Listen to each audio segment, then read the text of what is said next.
Hey there guys, this is Troy at WildHawk coming back at you again with a couple of tips.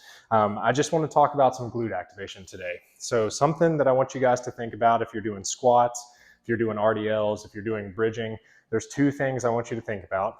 One that will help a lot with a squat, with doing bridging, is having a band above your knees. And something to think about is as you do this motion, you kind of push your knees out into this band.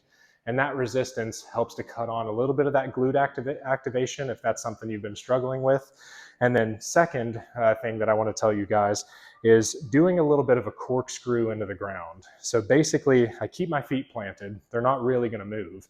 But the position or this activation that I want you to try is turning your toes out. So I'm going to keep my feet planted and try to turn my toes out. As soon as I do that, you should feel that glute activation happen. The glutes should cut on.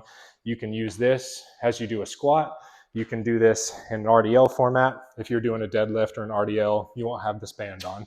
But think about as you do that form here, as that you do that little corkscrew with your feet. That'll really help with that glute activation if that's something you've been struggling with.